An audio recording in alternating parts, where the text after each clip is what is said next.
This is how I went from being an unhealthy, stupid loser to becoming someone who was fit, got good grades, went out with friends all the time, and had the free time and the freedom to do whatever they wanted.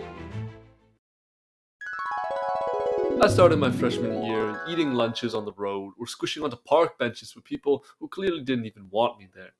I mean, I had a couple people who I talked to in class, but I was never part of any friend group and kind of just hovered around people looking autistic. Oh my god, bro. Oh, hell no. Despite that, I was determined to make friends and not be a nobody in school. So I talked to literally anyone that I could find. Athletes, nerds, degenerates, winners, losers, geek video gamers. I talked to all these people and I noticed a pattern in the type of problems that they all had. And that realization changed the course of my life forever. When I first went into high school, I used to never care about my appearance. And to some extent, I felt free from the fashion-obsessed motherfuckers who were trying to always buy the latest shoes or clothing or pants, whatever. But as time went on and when I started trying to talk to girls or trying to make friends with the popular kids, I realized that I couldn't do it because I didn't feel confident in the way I presented myself. I felt unworthy of being in their presence or whatever. But the reality was, I didn't like the way I looked. And because of that, I realized that you do need to care about your appearance.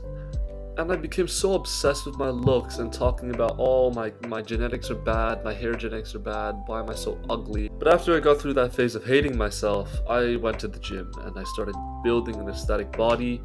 I started going out with friends more to build connections, to get more confidence. And not only that, but I also looked up new hairstyles and tried to figure out something that looked good on me. I went to get a part-time job and buy one or two pieces of clothing that kind of spiced up my wardrobe instead of looking like this. Bruh.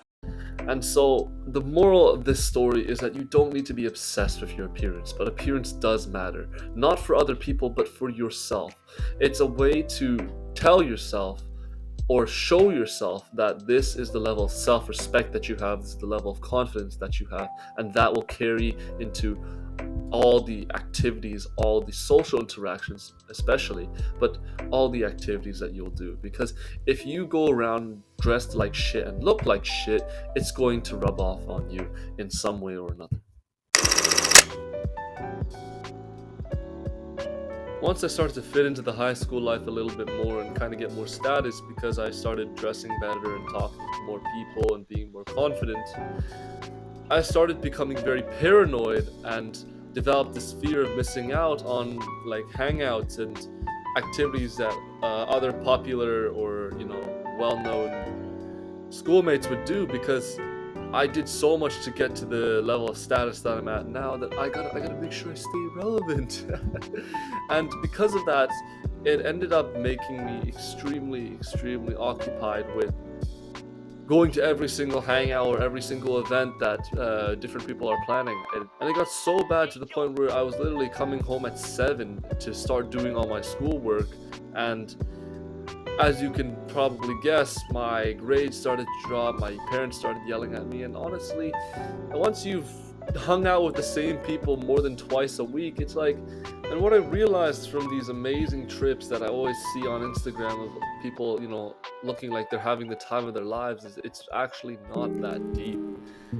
And a lot of people might think, oh, this is pretty obvious stuff, but it gets to you sometimes because it looks so much fun, but in reality, the people who went there don't feel a thing the day after most of the time. And when you hang out for more than twice a week or even twice a week, you start running out of things to say. And so my point is, make hangouts and having fun and these social events, make them less frequent so that they can become more memorable. And on top of that, you're going to be able to have time to do the things that actually matter, like your grades, your physical health. Maybe it's making some money on the side so you can save up for post-secondary.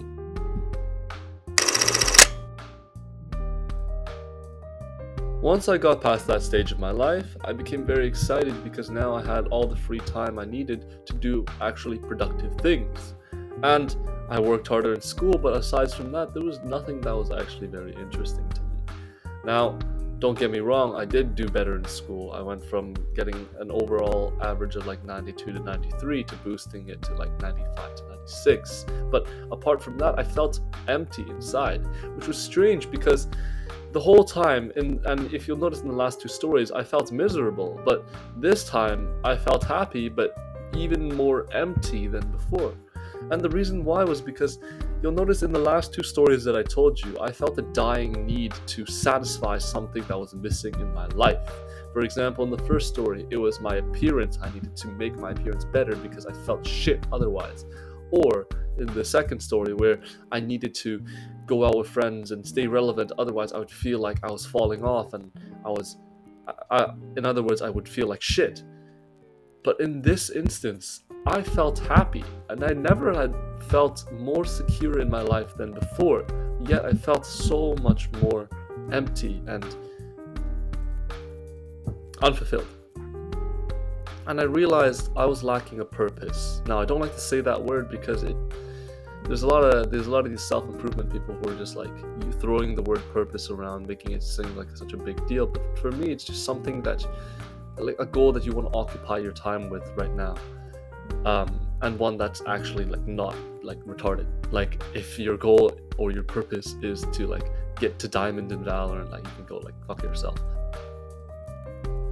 I didn't have any bigger goal besides school.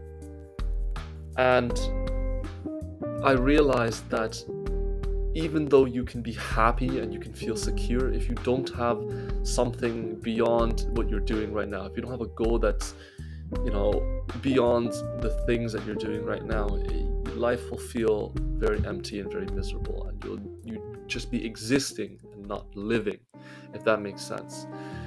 And so I encourage you to find something that calls to you, find something that you're not necessarily passionate about, but something that you know will be a great asset in the future, and just work on it every single day, because you can feel happy, you can feel fulfilled, but life can be terrible if you don't know what's in store for you in the next couple of years, and the only way to figure that out is by doing.